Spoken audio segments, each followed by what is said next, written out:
He's perfect, Distinctly, yeah, he's perfect. He can beat anybody in A. This is the guy that's going to unlock everything for Team EnVy. And one thing, in case you guys didn't catch the games or the standings from week number 1, Team EnVy, the only team currently in the league to not have a single win under their belts. Yeah, not even a game win, let alone a match win. So definitely something that they're going to be looking to rectify today. And Lyra, he's going to be up against one of the strong junglers here in North America, against Inori. The jungle pool in general has been very, very strong this year in North America with Reignover and Chaser and Lyra, Dardoch, Inori. We have great new junglers with contracts and Cadian. So to say this guy is going to be the best is definitely a bold statement, and I'm excited to see if that is going to come to be. Well, we're already into picks and bans, and it's going to be Malzahar, Zyra, Ryze, Rengar, Camille, and LeBlanc all taken off the board as Phoenix1 decides they want to prioritize that powerful jungler in Kha'Zix for Inori. These are actually really fast picks here too, and red side bans totally standard. Blue side, there is a little bit more flexibility, some targeting on the bot lane there, as well as not wanting to give over Ryze in first rotation. That's kind of generally what it is. If you're not willing to first pick it, you have to ban it away. Still, EnVy is going to grab themselves a very strong bot lane here, and already we have some divergence as far as what the picks are going to be. There will not be matched picks because it's a jungler and a top laner already locked for P1, and EnVy do have their full bot lane. So will they pick up an ADC here for Phoenix1? That is kind of traditionally what a lot of people would have done because they don't want to get pinched out of that kind of ADC triumvirate of Ashe, Varus, and Jhin. But there's definitely some divergence here, and it'll be interesting to see who's going to come out on top in the second rounds of bans, as EnVy can really try to pinch that AD carry pool. Phoenix1 can look to target EnVy's top laner if they'd like, since they have not selected a top laner of their own. And there are the expected bans, well, at least the first expected ban coming out from EnVy in this second part of banning. Remember, we only go through the first 6 picks, and then 4 more bans are going to be coming at us next, as Ashe is taken away by EnVy, Fiora banned out by P1, and we're expecting the Jhin ban here as the second one around for EnVy, taking those S-tier 80 carries off the table. Yeah, so there is the Jhin. That is definitely as expected, and I think the Fiora is a very smart ban, just as Mark was talking about on the analyst desk, saying that if you could put Seraph in a carry matchup against Zig, have Lyra helping him out, you really could get the advantage and have that as kind of your carry lane. So it seems like Fiora is the only one they're really worried about. EnVy does still have a lot of options here in the top lane. They need to pick up their top laner, they need to pick up their mid laner. Corki is available. That has been huge so far in the NALCS, and will be the choice for Ninja.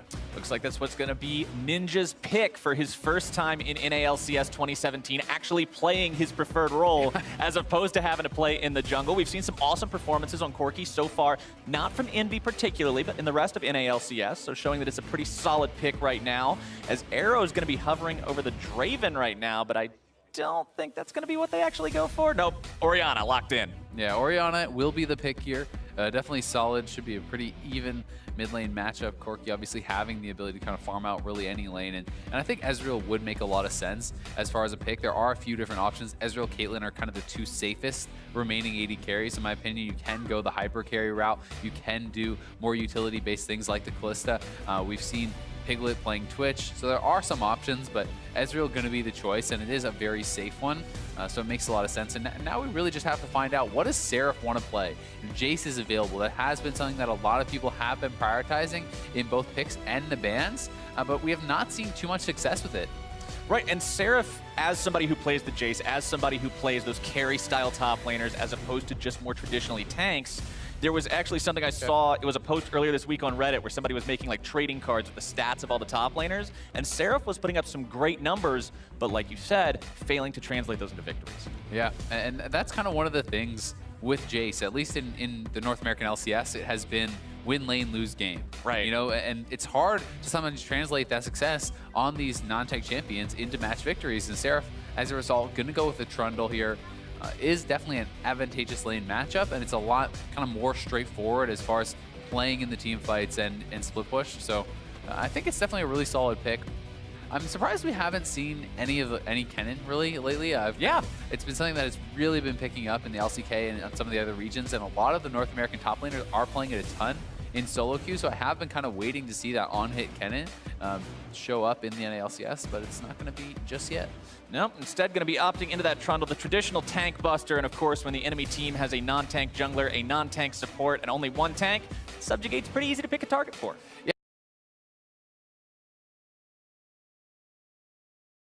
Yeah. not like there's alternative builds for the Maokai where you're like, oh, it's okay, I'll just build full AP. I don't need it. Oh yeah, full AP right? Maokai, right? A-ramp So style. it doesn't work out too well, and you do get a lot of extra stats stolen over from him, so it could be pretty hard to punch through this Trundle. Either way, Team Envy, they want to find their first win, at least a game, if not the entire series. Obviously, always going to be the goal to get as many as you can, but Phoenix1 is definitely a team that is not going to just take that lying down. They will make sure that they have to work for it if Envy wants to have any sort of a chance introducing Lyra like that. But we are on to Summoner's Rift for the first time today here between Phoenix1 and Team Envy, seeing who's ultimately going to reign supreme. And Phoenix1 really was so close to ending week 1 2-0, right? They almost took down Dignitas, so definitely could be a team that we're talking about near the top of the table.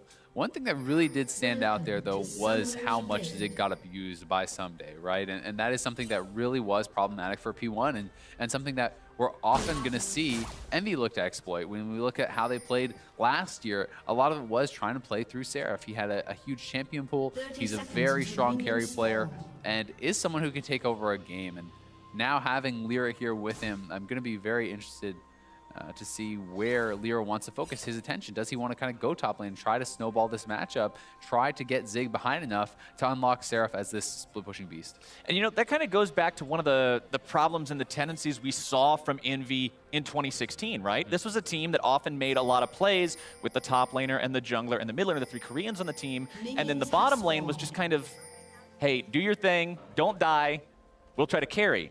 Is that going to be the same plan again with Lyra? That's kind of what we're asking ourselves. Exactly. It's tough to know. And it can be that the mixed language teams can be very difficult to play because of that. Sometimes. Absolutely. You know, there is very differing thoughts on how smart it is to play these kind of setups and play these mixed language teams because it can be really tough to communicate. And naturally, you want to play around the people that you communicate more easily to, which can sometimes leave the bot lane getting pretty neglected. Either way, both junglers going to be starting on the top side of the map this time around. Inori at the blue, Lyra at the red.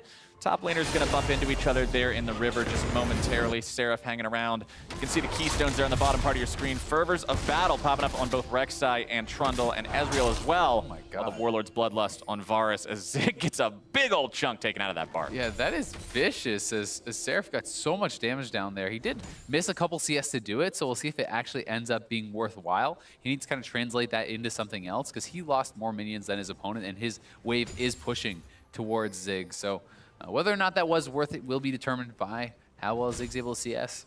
For what it's worth, Zig does have more potions going into this lane than his opponent does, right? He's got a Corrupting Potion compared to a single health potion plus a Dorian's Blade, but once those are gone, he's not really going to have any combat stats while Seraph is going to have the edge. And he already used 2 charges, so that's actually pretty significant, getting those 2 charges out of the way.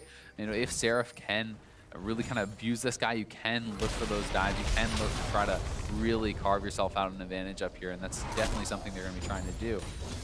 But meanwhile, we do have Inori kind of lurking around in the top side of the map, and he's not going to go up to top lane, but just grabbing himself the Scuttle Crab, taking some of that vision, trying to control the area a little bit better. He realizes that Seraph's really far pushed up, but that was a really big minion wave to try to make some kind of a play in. It can be sort of a tricky situation at those points in time. Lyra grabbing the bottom side of the map, Scuttle Crab as well. Lyra is so far ahead, actually, on the clear. Like, this is actually ridiculous. He's going to spot Inori out, will he? The Scryer's Orb wasn't going to be seeing him. The red buff is right there. Lyra knows what's happening. He has his smite, so he could try to challenge for this and is a level up. He's going to tunnel through, looking to steal it away. Inori's got it secured. Lyra just decides it's not worth it, going to tunnel himself back out. Doesn't actually go for that one. Yeah, he had the chance to. I think had Lyra actually hit that smite and taken that away, he probably would have gone for the fight, red buff versus no red buff there. Right. And they do have another charge of smite, so, oh, Lyra gets that one. Lyra making sure that he at least gets something out of that advantage nice and early. Now Ryu going to be soaking some damage from Ninja as Lyra shows up to make sure he can't retaliate too well. Going to be just tunneling himself towards the other end of the river, hanging out around the top side again, keeping Seraph safe. And both top lane and bottom lane starting to eke out very minor CS advantages for themselves on the side of Team Envy. Yeah, they're looking good early on here, and I think that they did draft for this bot lane advantage. They did get a good matchup in top lane, really across the board. Their matchups are looking pretty good. Where you would say as far as tiering goes, the advantages for P1 are in the jungle, right? The Kha'Zix has been so highly prioritized. That's what they decided to actually first pick here as well. So Inori is going to have to get some work done on the Kazakhs to kind of make up for some of the deficiencies that they do have in their draft. And we've seen some, I believe it was Zyrene that was talking about it yesterday, the insane win rate of Kazakhs right now and how effective that champion is proving to be. He's in a tier of his own, pretty much right below Rengar. A lot of people are saying. I mean, it's been like 70-something% win rate so far across professional play. It was up near 75, I believe, which is pretty insane with the amount of games that he has actually been played. So definitely the kind of S-tier jungler that is actually able to be picked, since Rengar is pretty much never available. Always banned. Always banned away. But one thing I also want to comment on, I should say. Top lane, Zig playing this Maokai. This is the 6th game that P1 has played in 2017. This is the 5th one of those games that Zig is on this champion. They really prioritize putting him on this super tank. Yeah, and I think it makes a lot of sense. You know, Zig is a very solid player, but he has not shown the ability to really kind of take over games, dominate games. So if you have a guy like that, you want him on a tank, on a safe scaling champion. It's okay if you fall behind a little bit in farm on a Maokai, because you're always going to have relevance as long as you can team fight well, as long as you can use those TPs well. And that's something that Zig has definitely shown the ability to do. Speaking of those TPs, Seraph now going to be spending his to get back to lane rapidly after his first base. Likely going to be seeing Zig do the same. And look at that split. Azael 50-50, the fans think, on who's going to be walking away with this one. And that was like the exact same split yesterday. There was like TSM Dignitas. It seems like the fan votes are so much closer this year. I'm not sure what exactly it is, but especially with TSM, you're normally used to seeing like 95% TSM fan vote and stuff, and it's been even. So definitely a lot of fans showing up for both sides. That makes it fun, right? That means it's a closer matchup. It's not everybody walking into it expecting, oh yeah, these guys are going to win, or oh, this is going to be a stomp. Everybody's clearly expecting this to be a close contest. And I think that has really been something that in the LCS this year that is kind of more clear. A lot of the teams have not yet established themselves exactly where they are, and Ninja going in on Ryu. Ryu going to be exhausted. Ghost Pop trying to get himself away. Looks to find the Shockwave in retaliation. He's going to be just fine, but has to blow one of those summoner spells to do it. Yeah, it's a summoner spell trade there. The Ghost going to be up a little bit sooner, but he had to blow his ultimate there too. Still, Ninja with some good aggressive trading, and these guys are going blow for blow, very even in the mid lane so far. Ninja doing a good job, actually, like we mentioned earlier, playing his role that he intends to, as opposed to having to be there in the jungle. Now he's going to be invading with his jungler, looking to steal away this blue buff from their opponent, not only putting that on Corki, but also keeping it away from Orianna, giving him a nice edge there in those mid lane trades. Yeah, this is really nice, and Lyra just has been clearing just so much faster. I mean, he did power clear on his first time through the jungle, picks up the Tiamat, and he's been staying a couple camps ahead of Inori. So Inori now down a level, almost a full level, and it is going to have to try to catch back up, try to make something work here. Inori and Ryu trying to pull the same trick that their opponents pulled, invading towards the enemy blue buff, but it's not spawned quite yet, so they won't be able to steal anything away at this point in time. Lyra, meanwhile, just clearing away the top part of his jungle as Seraph looks to find some more damage into Zig. Look at how much he hurts him. Just with a couple of those auto attacks after the subjugate's been placed down. Yeah, he drops that ultimate there too. I would have thought Seraph might hold that a bit longer, since Zig was kind of already out of range of him when he did drop the ultimate. And it does make you much more susceptible to the ganks. So, you know, this is something where a Maokai plus a Kha'Zix can lock down that Trundle and definitely take you out.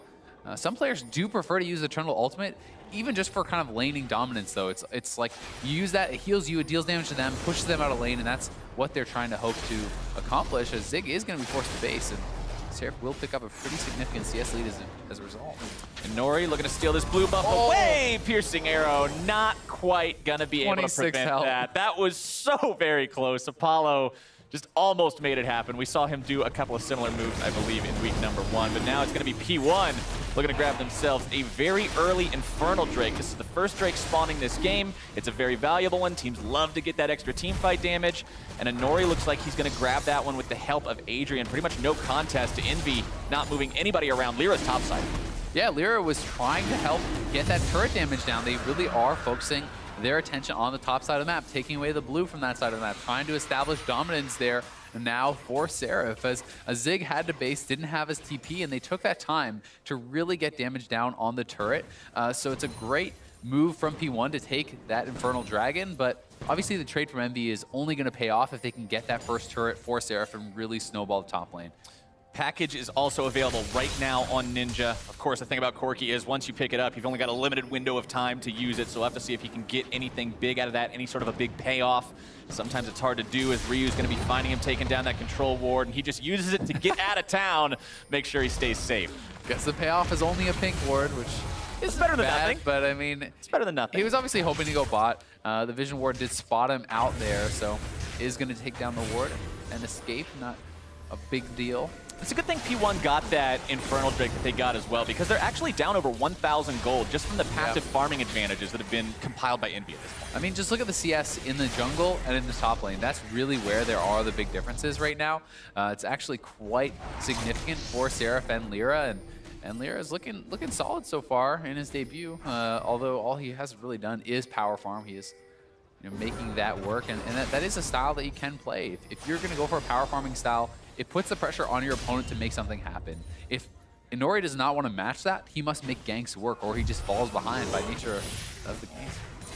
That's actually something that we've seen a little bit of a trend away from on the Rek'Sais, especially back in week number 1. We saw a lot of Rek'Sais going for the early jungle item into the early Cinder Hulk, but Lyra's like, no, I'm just going to go back to the Tiamat strategy. We're going to farm up, power clear these camps, and be strong later on. Yeah, and I love the Tiamat, and I think that it's, although you aren't as tanky early on, you are very strong, and you can put out some pretty high damage in the ganks, especially with that additional AD from the Tiamat.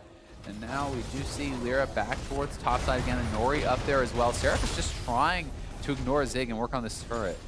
Zig, however, he's got that inbuilt wave clear, going to be getting rid of a lot of those minions. Seraph in retreat, and Nori looking to make the moves happen. Lyra's almost here. Dappling into the brush, looking to make it happen before Lyra arrives. Seraph trying to get away, and Nori's going to be knocked up, juggling around. First blood for Phoenix1's jungler. Lyra just a couple seconds too late there, very close to taking down Inori, and Seraph. It does not pay off for him as Inori gets that first blood, evens out the gold in the jungle quite a bit. League of Legends is a game of inches and seconds sometimes, man, and Lyra was just slightly behind. Yeah, and I mean, Inori had to make that work. He was so far down in farm, he's still down a level to Lyra. If that gank fails, if they get taken out there, if Lyra's there a couple seconds earlier, the game could be pretty brutal from that point. And you know, people have been talking about how, especially in the 2017 season, the jungle CS is a little bit more unreliable to compare because you've got a bunch of little chickens, you've got a bunch of little krugs. But at the same time, 44 to 85, it doesn't matter how many of those are little krugs. That is a massive advantage. Exactly, and what you really can look at, what is consistent, is the gold, right? You can look at the total gold the players have accrued, and it's about a 400 gold advantage for Lyra, even with first blood gold on Nori. So that shows you he was, like the 800 or so gold ahead just from farming. At the early stages of the game, that's like an insane advantage. Do an absolute ton if you get to use it. And Nori going to be jumping on Ninja, though. Has to run himself backwards. Of course, Kha'Zix doesn't really have any CC to lock anybody down with, so getting himself back towards his blue buff. This won't be stolen away this time, so they'll at least be able to give that one off to Ryu, allow him to maintain himself a little bit better in mid lane. Yeah, and that is going to be very helpful. Allow him to constantly push out these waves. And Ryu has been looking quite good for P1.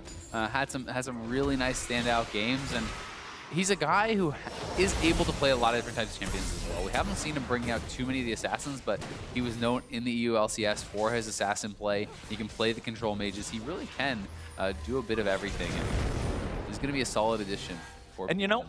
Ryu's actually, he's kind of the antithesis of what we saw from Zig in week number 1, because Zig played Maokai 4 out of 5 games, and in all 5 games, week number 1, Ryu played something different.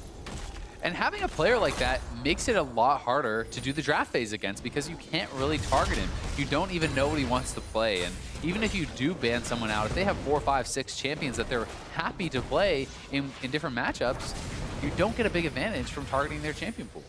A couple of items actually starting to come online now, though. The Morello Namicon for Ryu. You've got the Mana Moon on arrows. Ezreal, Apollo going to be completing his Ghost Blade as well. So we're getting to the point of the game where even though the action has been low so far, once it breaks out, there's some big potential for some crazy plays. Yeah, there definitely is. And it's interesting to point out the build here for Apollo on the Varus. This is kind of the more caster AD carry Varus build. It is not auto attack damage focused. It's much more about the poke, about the kind of ranged harass and the wave clear.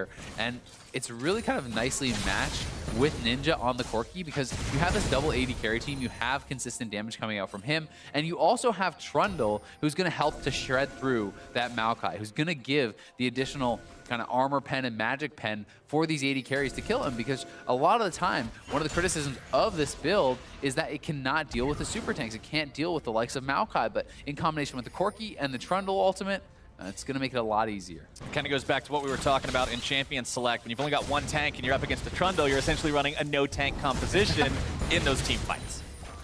Yeah. Or at least a not-so-good tank. Not so good tank. Yeah, sort of a mini tank as opposed to a super tank. Not one of those big suckers, as Seraph's going to be wailing on this top lane turret, looking to grab turret first blood for himself and his team. Gets that one no problem, and EnVy's got themselves a cozy 2,500 gold lead. Yeah, and he's going to be able to finally kind of cash in on that. That's the investment that they made. That was the trade that they gave up for that Infernal. And, you know, we're going to have to see a lot out of Seraph to make that worthwhile. But right now, both junglers showing up on the bot side. We'll see if Inori has the confidence to go in for a fight here. Ninja moving down as well. Full 3v3 action if it does go down. True Shot Barrage going to be fired out. Inori waiting around. Ninja's here though. Inori going to be opening up onto him. Exhaust used. Inori forced to retreat. There comes Ryu keeping him alive. P1 having to disengage from this one. Arrow going to be caught out by those corruption chains. Getting himself away just fine for now, but P1, they tried to make something happen, but it just didn't work out the way they were looking. Yeah, and Inori was really there to kind of guard against any sort of turret dives, right? His bot lane's getting low, he's in position. He at least gets the Summoner Spell out of Ninja, but Envy will be able to secure this Dragon and even it up in that regard. Envy grabbing that Drake for themselves. Of course, it's not going to be Infernal. It's going to be Ocean instead, generally considered weaker than its counterpart that was already secured by P1 earlier, but it is secured. We'll have to see if that actually helps. And I will say, I think it's actually quite good for their comp in particular, because both Varus and the Corki, you get that additional mana regen for your kind of poke compositions. It can be pretty powerful having that extra mana regen, not being as reliant on the blue buffs, because both of these AD carries would love to have a blue buff, and they both won't get one. So I think while, as far as raw stats, the Infernal is more powerful, Ocean definitely has his place, and I think it's going to work well for them in this setup. That piercing arrow landing onto Arrow could signal the green light for Lyra to go in, look to make some kind of a play here. Instead, going to be bagging away, just regrouping with the bottom laners from Envy, looking to push this turret down if they can. Remember, they already got the one in top side. If they can grab this one, it's going to put that much more global gold under all their belts. Lyra, the one who's going to be zoning away the enemy players, and P1 goes down 0-2 in terms of turret count. Yeah, and that's massive, and this is a lot thanks to the draft, to the matchups they got. They drafted for winning lanes in bot side and top side. They're rewarded with turrets on both sides of the map, and now this means that Envy can look to move their bot lane towards the mid lane, try to crack that last outer, or try to look for plays elsewhere on the map and really extend their lead. But getting that couple thousand early gold into your pockets can just make you so much stronger for these early fights. And now Ninja is going to be looking for Arrow here. Package delivery. Arrow completely out of mana. Going to have to blow the flash. Still looking to run away. No way. Ninja. He's got the rockets to take him down. That's going to be a 1-to-1 game all tied up. Just beautiful by Ninja. Goes bot lane. Doesn't even have to blow a summoner. Gets the flash and the kill from Arrow, but Lyra's caught. Oh, Lyra finding himself in the wrong place at the wrong time. Going to be forced to flash up the wall, and Nori's got him. Jumps after, grabs those claws. Seraph going to punish the bug. Oh, Shockwave's going to be flashed away from. P1's got 4 in the area. Seraph's going to be going down next. P1 making that one a 2-for-1 across the map, but Inori's going to be taking so dangerously low. Apollo not picking that one up. Hawkwo looking to make it happen. Wow! American Sniper, there we go. That's the shot we're looking for. Apollo with the confidence to make the flashy play there. Gets a kill back for his team, and Lyra gets caught out, and Inori getting the best of him. Seraph was so strong there, but still, with all the extra members from P1, not able to take him down. Pretty exciting play. Envy going to be looking to push in. Let's see this one more time as Lyra does actually spot them out with the sweeper. Wants to go straight in. I don't know that he realized 2 people were there. Flash is over, but it's too little too late. Gets taken down, then Seraph goes in onto Inori. So much damage being done here. Nice reactive flash there from Seraph. But look at that. The whole team flashes over. They're just waiting. They're ready. Never a fair fight, Captain Flowers. Sometimes you got to play dirty, Azael, and P1 knows how to take that number advantage and make something work with it. But if you're talking about dirty, that shot, that was dirty. That was beautiful. That was great. That was great. You gotta love it. It's one of those plays where either gonna look great or it's gonna be pie on your face, right? Like right. Zero or hero. There's no in between. Zero or hero. And today, Apollo is a hero for that kind of a shot. Yep. Gonna be his first one of the game, though. He's got his own Mana Moon completed now, so he's gonna be stacking up that much more damage as time goes on. Speaking of completed items, Trinity Force on Ninja's Corki means power spike, power spike, power spike. Yeah, that is kind of like the traditional one that we have talked about so much. But that in combination with the Sork boots, he has the magic pen, he has the damage, and this is where you can really burst people out. Corki shines big time in the mid game, you know, on 1-2 items. He is massive, and meanwhile, Seraph is really going to be outpacing Zig in this matchup. Even though Zig is up a level, it doesn't matter. He cannot fight up against Seraph whatsoever. Not when Seraph's got that completed Ravenous Hydra, the item of choice. Obviously, sometimes we see him take different Hydras on the Trundle, see any Trundle player do that, but Ravenous means you're in it for that split push game. Yeah, exactly. And you're sustaining yourself. Yeah, obviously the trade-off being you are kind of lower on the health, you're less tanky, you can get taken out, but Lyra kind of getting chased down. Ooh, the shockwave. You can see what the plan was. You can see the attempt was there, but Lyra was already too far into the tunnel and he was gone. Ryu wanted to pull him back with the shockwave. He wanted to try to time it to cancel his tunnel, leave him without an escape, and allow him to get that kill. Because canceling the tunnel was really the only way he was going to get that kill, and that is why he waited so long for it. So good thought there from Ryu, but not able to do it. Ends up wasting that shockwave, and we'll see if EnVy wants to kind of play aggressive as a result of that. Knowing that key spell is down for Ryu could prompt EnVy to get a little bit more aggressive here. But of course, Ryu's got Morello Namicon, so he's got 20% cooldown reduction from that. The spell already 2/3 of the way off cooldown, so it's a very, very small window for EnVy to actually pull the trigger during that. They still might be looking to make it happen, though. And Nori jumping in. Rocket's going to be fired off. Tidal Wave won't hit anyone. Arrow finds one last Mystic shot on the back end of the fight. Hakuo dangerously low. Lyra going to be able to find that knockup onto Nori. First coming through, Ninja providing the artillery fire. Adrian going to be taken low. Exhaust onto Nori. Caught on the wrong side of the wall. Jumps away to find that escape as Seraph and Zig both looking for an opportunity to get in the fight. Neither one going to be finding it. Instead, everybody walks away. They all walk away. Summoner's blown on both sides. Hakuo's flash down. Ninja's exhaust down. We didn't see the heal come out as well. And Seraph pushing in. He's got to be a bit careful about tanking that many turret shots, but still has his ultimate available, so Zig knows he can't really commit to a fight. But you do see Nori moving down to the bot side, and Seraph is going to have to be aware of the fact that that Kha'Zix is missing from the map. Mountain Drake also going to be spawning in a couple of seconds, so dying right now could be a catastrophe for anybody on this map, as it may just sacrifice that extra objective as EnVy goes to secure it just as soon as it spawns itself. Apollo's zoned off, though, and so is the rest of their team. I think EnVy's going to get collapsed on. P1 looking to make it happen. Zig into the front line, looking to tank as much as he can. Going to be soaking damage from 5 members. Piercing arrow fired back. And EnVy is forced to concede this. Yeah, it's P1's Dragon, and they get that because Apollo and Ninja got zoned off from the rest of the team. They were pushed in the mid lane, and now they're looking to try to do the same thing. You can see Ninja, Apollo zoning on the side, while the other two do push in the mid lane. They want to take down this turret, and I think they should be able to get it. But look at Zig. He's TPing in from behind.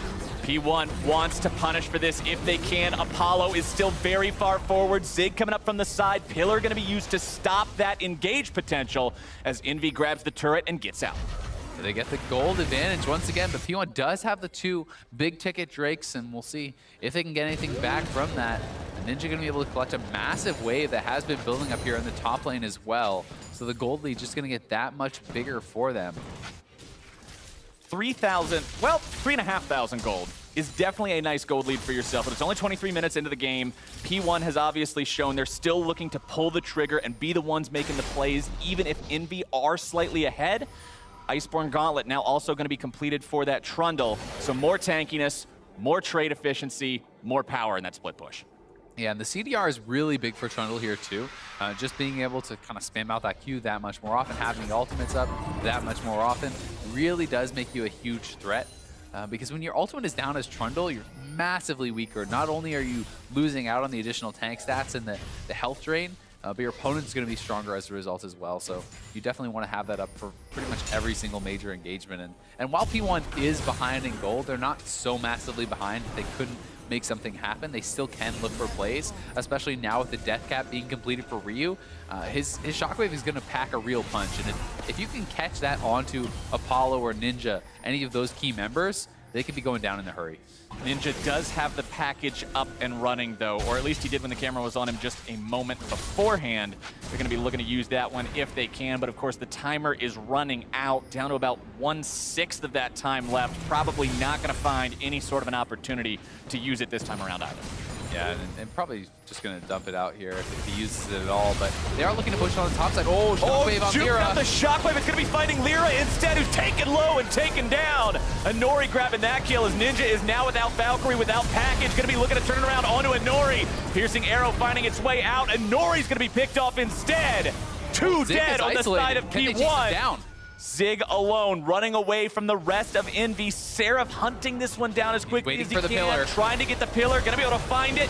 Piercing arrows continuing to fly out. True Shot Barrage not making its way onto Ninja. Zig taking so much damage from that magic part of Corki's arsenal. He's only armor. Yeah, he is all armor at this point, and that's a big weakness to that Corki, who does do so much magic damage. Arrow on the side there, kind of discouraging Envy from chasing any further, but they definitely get the better of this fight as Ryu wants to come contest the blue buff. He throws down the Shockwave thinking he'll get Ninja, but Ninja uses the second part of his Valkyrie, gets back out. Inori gets a kill, but he wants more. He doesn't have the evolved wings, so he doesn't have the reset. He flashes in, but beautiful peeling from Hakuo, playing from over the wall, lands the root onto him, shields up his mid laner. Apollo follows that up, they lock him down, they take him down. Well played by Envy. What looked like could have been really scary for Envy, they make it work. And that's what we were hoping to see from this team, right? That's what you want to see with the completed roster from Envy playing together. Yeah, exactly. And really from Inori, he was just kind of reaching for too much. It's one of those cases where he gets the first kill, gets a little bit hyped, he thinks he can get the next one, but I think without having the evolved V, without having the evolved jump for the resets there, it was a little too much to go for, committing the flash forward. And that's kind of a thing we're seeing as the new phase of Kha'Zix, right? With the way the new evolutions work. Players starting to evolve the rockets over the wings at the second evolution point, saving those wings for later. Yeah, and it can work very well. It's a lot easier to kind of participate in team fights, even if you can't jump in for an assassination. You can poke from the side. You can land the slows. You have better wave clear. And they're looking for Ninja. They're going to get him, I think. Ninja going to be found. Shockwave's got the mark this time. No way out. Ninja is down, and Lyra's just got nothing to do but run away. Really nice pick there from Inori and Ryu as Ninja gets deleted. Gives up his exhaust there too. First death for Ninja, has been playing very well. And P1 wants to try to get more here. They are pushing on the top side. And both top laners do have their TPs available. For now, it's 4v3. Nori and the rest of P1 seeing if they can find anything for themselves. Remember, they still have no turrets. 27 minutes into this game. Arrow's going to change that right now. One more auto attack takes that one down, brings them back up to that 3,000 gold deficit it feels like they've been sitting at for so very long. One thing we've also got to be concerned about is 27 minutes into the game, another big fight on the top side could lead to a Baron from either one of these teams. It certainly can, and the thing is, there's a lot more standing gold for P1 to still pick up. They kind of did the investment in the late game by going for the Infernal, overtaking the turrets, and if they can start picking up these turrets, which it looks like they are, they're going to probably get another one here. Last auto comes in. Now the gold gap has closed a lot, and there's additional combat power in the Infernal Dragon. There's additional power for taking objectives in that Mountain Drake. So you have to kind of take that into consideration when you're looking at the gold, and it really does leave you in a situation where it's not much of an advantage for Envy. Drake going to be spawning for the 4th time in about 25 seconds. It is Ocean number 2. So even if Envy can grab that one for themselves, like you were mentioning, it's not going to be combat stats. It's not going to be objective power. It's just going to be some more of that passive regeneration. Pings are coming out onto it right now, though, as Seraph keeps pushing. And Ryu is here. They're looking for this kill onto Seraph. He's tanking the turret. Can they lock him up long enough? Ooh. Nice flash away from the Shockwave again. Seraph has that timing down. Adrian working his way into the fight, looking to grab a little bit of extra lockdown potential onto this guy. Ball's going to be thrown forward. Envy comes in. Counterattack is launched. Zig forced to flash out. Envy gets their guy out of trouble. Saving Private Seraph is a success and a box office smash.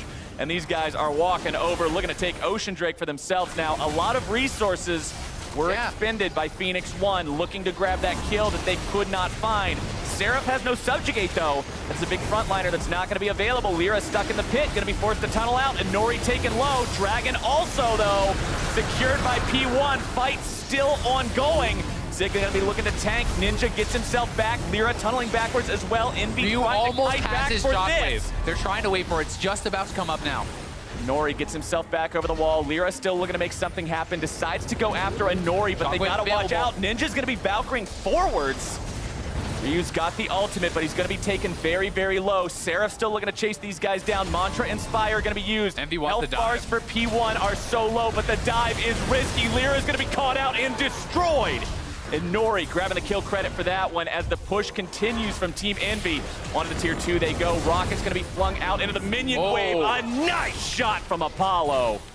It's going to be 1 for 1. What a ridiculous series of events. That was like a fight going on for about 5 minutes, starting in the bot lane tier 2, going all the way to the Dragon, then back to the bot lane tier 2. Just back and forth and back and forth, and ultimately, it goes even. Yeah. It goes 1 death for 1 death. Granted, you can say it went in P1's favor because of the Drake, but here's how it ended. Yeah, and here it is, once again, the tail end of that fight. Lyra coming forward. Zig grabs him with that root, and the flash is too late there from Lyra. Once Maokai's already in the Twisted Advance, he's going to go in, and then Apollo with the snipe here on Adrian. Look how much damage this does. That's a chunk of health. That's about 30% there off of Adrian as he goes down as well. He was the first target, I believe. There were no minions in the way of him, so that was just raw, unmitigated, piercing arrow damage. Package up and running for Ninja again, so P1's attempts to catch him out here likely going to be ending in failure. It's so hard to catch the Corki when he's got that. Yeah, and Nori's just constantly looking for these kind of bush check type kills, though. If you face check a Kha'Zix, it's so brutal. If you even get close, he can use his ultimate, come out with the invis, and be able to get that assassination. And I would like to point out with Arrow that he has picked up the Extinguisher's Calling, and I love that item here early on. I think that it's so effective against this team composition because there's going to be like innate lifesteal that's just massive amounts from Seraph. Lyra has healing with his passive. There's, you know, healing coming out from the Redemption. There's so much innate healing, and there's going to be lifesteal eventually picked up from the 80 carries as well, that for 800 gold, it's just so effective. Yeah, this is such a high value item, and I think way too many professional AD carries will delay that for an item completion earlier, and they put it out for so long, not really realizing just how much it can get done in these team fights. You can see he's not concerned about upgrading it to Mortal Reminder immediately either. Going to be going towards that Blade of the Ruin King instead. It's all about that healing debuff you were talking about and just how far that can go against somebody like Seraph, whose tankiness we saw demonstrated when they tried to catch him in the bottom lane. Yeah, and look at that. I mean, Seraph is now kind of at the point where he can just ignore Zig and keep smacking the turret, and he's going to keep doing this. It doesn't really get better for the Maokai. Zig just has to try to do his best to wave clear and use the turret to push Seraph back because his damage alone is not really close to enough. And with Zig picking up that Frozen Heart that we saw him pick up a little while back, that is going to slow down the auto attacks from the Trundle, at least just by him being nearby, but it's still not going to be stopping it completely anytime soon. And Nori looking to jump in. Shockwave not going to find its mark yet again. So far, Team EnVy's been doing a mostly good job at getting out of those. Yeah, I honestly do like the fact that they're willing to go for these plays, though. The Shockwave is a relatively short cooldown. As long as EnVy doesn't punish you in this window where it's down, it's not a big deal, because we've seen too many games this season, you know, with Pobelter earlier last week, I guess it was. Yesterday, we saw some games as well where Orianna comes out, and it's just like, if you don't hit the perfect Shockwave, the Orianna doesn't win the game. So keep trying, keep looking for these attempts, because players often end up just holding it for so long and never really do find it. Keen was another one yesterday that was really kind of struggling to find that perfect Shockwave and wasn't able to do it in the game. So I like the fact that Ryu is taking his shots, and some of them are missing, some of them are working out. A lot of wards being placed down right now by Team EnVy in this northern part of the river. Phoenix1 moving themselves into that territory now, tunneling away from Nori and Ryu's damage and burst combo potential. EnVy looks for something, but they're not going to be finding anything anytime soon. And one thing I kind of want to point out is we were talking a lot about Lyra before this game. We were talking a lot about, is he the savior this team needs? And right now, he's tied for the most deaths. He's actually winning for most deaths in the game, and he's only participated in 1 out of 5 kills, while his opponent has 100% kill participation. At least he's winning something. He's winning something. Hey, he's got the gold medal in deaths. Yeah. He's got the gold medal in deaths, and he's got a lot of farm. I mean, we can't... It hasn't been the best. I mean, some credit has to be given for kind of the intangibles as far as he got way ahead in the early game. He had great farming, good pathing. He was able to put on pressure. Zig looking for the TP. Oh, nice little knockback there on a Ninja. Ninja flashing over the wall, trying to stay alive. Redemption going to be used. Ninja shielded so much. And Nori tried to come in, but it's going to be Ninja bursted down first. Zig taken low. Lyra frontlining. Seraph in the mix, looking to tank off. Zig still just so impossible to kill. Lyra looking to go into the back line. Arrow's still alive. Lyra's not. Seraph's not either. Arrow's able to find another true shot barrage onto Apollo and Akuo.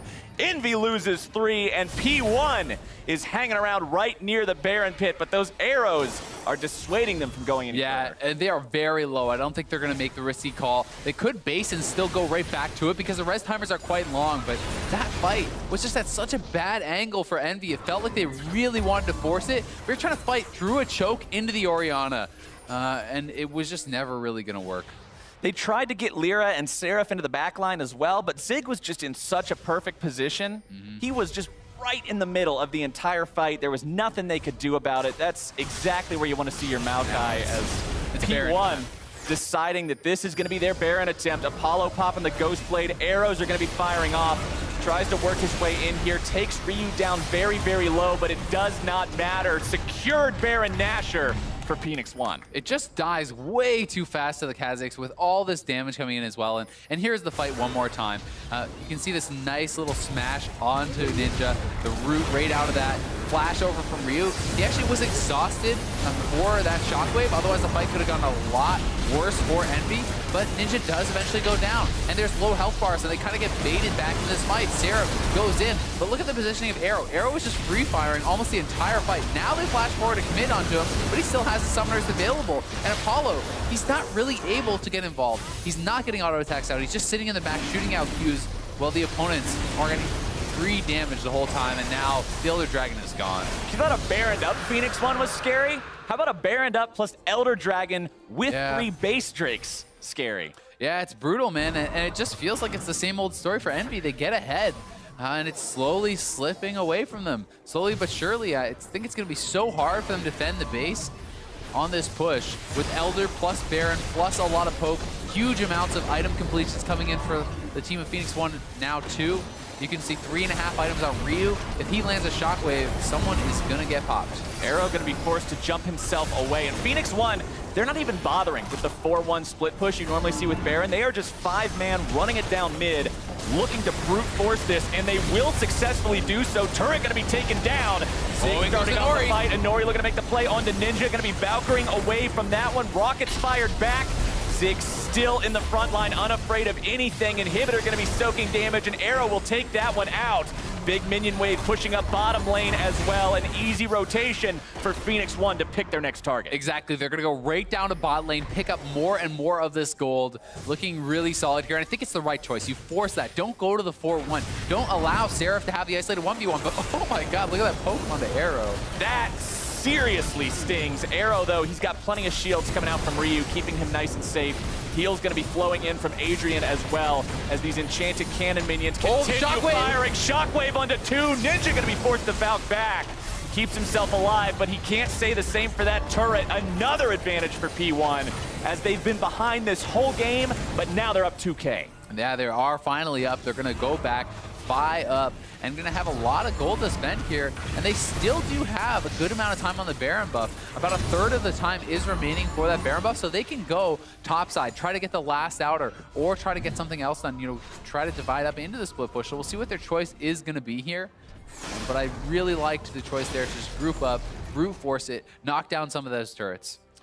Things are looking rougher and rougher and rougher for Envy. This is a team that in week number 1 had these problems where they were ahead in the early or mid game, or sometimes even both, and then failed to close out. And a lot of people were saying, you know, is this a problem for Envy, or is this a problem because they're working with a 3.5 out of 5 person roster with a substitute mid laner and your normal mid laner being in an off role?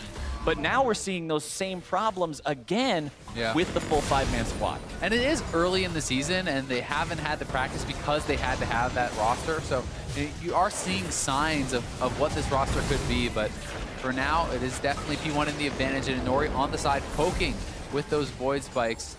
We have Seraph in base, maybe looking to come top, looking for the TP, but at the same time, Zig pushing in the bot wave. and P1's going to play safely around that. And you know, you talked about it earlier, but that Kha'Zix evolution on the W makes it so effective to poke with under these turrets, just scare these guys off, find that reliable damage, so that when they do decide to pull the trigger, it's going to be that much easier to supplement this advantage with even more power. Lyra's ultimate going to be used to get himself in position in case a dive would occur, but Seraph is going to be forced to deal with Zig on the other end of the map. Yeah, and look at Inori. He's going to the mid lane. He's going to shove that wave in, so the super minions will be working on the Nexus turrets. And then if we see Seraph back off to clear those super minions, they'll take the inhibitor turret. If someone from top backs off, then they can try to push in and get something done there. So we'll see what the call is, but it looks like an engage onto Arrow. Arrow gonna be exposed. Shockwave! Big Shockwave redemption! Used for Adrian to snipe Ninja out. Adios! It is rare you see a redemption kill. Ryu killing spree. This is P1. You were talking about it, Azale. Earlier you said, go for shockwaves, go for shockwaves, go for shockwaves. And that is what he was going for this entire game. And he nailed it. And they're actually all going to mid lane now. They want to try to take down this bot lane inhibitor, but they could even potentially try to end the game with Ninja and Hakuo down for a long time. We'll see if they have the confidence to make this play. Would be safer to just back off, try to take that last inhibitor down, but they're sticking around. They are going to hang around and see if they can actually end this right here. Right now, big into the back line, and Nori gonna find the insta-gib. Lyra forced to flash out, exhausted. He's right back into the summoning platform. Seraph trying to take down Arrow. That's not gonna be happening anytime soon. Nexus turret number 1 is down. Nexus turret number 2 gonna be going quick. Lyra taking low, tunneling right back into the fountain. Seraph gonna be going down as well. Can't find the kill onto Ryu. Adios, Nexus. P1, game 1. They take it. Phoenix1 battles back, hanging around for so long. And really, it came down to big plays from Phoenix1. They're able to land the shockwaves when they needed to. Ryu hitting multiple to help close out that game. Phoenix1 looks good, but that has got to be a frustrating game for Envy, who really did have their chances, who did have the advantage for most of that game as far as the gold went. And you got to give it to Phoenix1 as well, because this is a team that we constantly saw looking to make plays, even though they knew, yeah, we're behind, but we're not playing off the back foot. We're not going to do that, wait for them to mess up stuff. We are in the driver's seat. Let's show them how it's done. Exactly. And I mean, while Lyra was out farming Inori quite a lot, Inori was always looking for plays. He was down levels. He was down gold. But he was always looking. He was always trying to get picks, always trying to do it. And they were able to pull off quite a few, which really did lead to them knocking down the turrets, picking up the gold, and kind of getting to the point where they could close out the game. And we saw so many times the Inori and Ryu assassination squad going for Ninja over and over and over again, really showcasing exactly why that Kha'Zix is so potent and so effective. Yeah, exactly. And I think that Kha'Zix really deservedly is kind of at the top of the jungle pile. Looks so strong, and Inori looked great on it. Even in the siege situations, you can see him flanking on the sides, using the Evolve Void Spikes, kind of shooting those W's out, poking people off, and it's very tough to deal with. So taking a look back at that game, here's one of the big moments, the team fight around 34 minutes where Phoenix1 got the 3-for-1. Yeah, exactly. And this really was one of the big swings here for P1 is Zig. He TPs in, he lands the Q, trying to stop a Valkyrie, is able to follow that up, and they eventually do take down Ninja. He lives for a long time thanks to the exhaust, thanks to the heals from his team, but Inori, Zig, they commit in, and it's a late join here from Seraph. As he comes in, he's in the choke, and Ryu constantly casting out these spells, Arrow auto-attacking the entire fight, and Apollo has to play it much more safe because they were in this choke, and they get taken down. It's actually a 3-for-0 there. And that did eventually leave to the Baron, right? They were low on health, they had to base, but the res timers were long enough that they could come back, collect the Baron, and off the Baron, they got the Elder. Off that, they got the inhibitor, and really, that was the play that kind of started the downward spiral and ended the game. It was so many events in order, just cause and effect into effect into effect into effect, and that was the root cause of every single subsequent effect that honestly brought Phoenix1 to the point where they were no longer behind in making plays, they were ahead in making plays. And as soon as that happened, game was over, poof. Yeah, exactly. A lot of credit, I think, here to Ryu and to Inori. Those two guys really stood out a lot for me, being very proactive, always looking for the picks, and ends up paying off big time. Well, we're going to go ahead and step away for a quick break, but when we come back, it's game 2 between Team Envy and Phoenix1. Stay with us. You're watching the North American LCS. If anyone needs to eye trap, just tell me. Okay. I have bunch of I drop master. Yes, thanks. I drop merchant. And Nori's going to be taking Apollo so couldn't dangerously get it. low. Apollo not picking that one up. Hawkwo looking to make it happen. Wow! American sniper. There we go. They kill me. All is dead. Nice. Coming. I have flash. Kajix no jumper, no flash. Kajix no flash. Kajix no flash. Kajix no jumper. Kajix burst. Nice. Trundle, watch out for the bubble. Slowly. I've jumped. Rek'Sai. Trundle. Rek'Sai. Trundle. W3. I can flash W. This arrow going to be exhausted. Big shockwave redemption. Used for Adrian to snipe Ninja out. Adios. It is rare you see Redemption kill Whoa, Ryu Ryu forward. killing spree.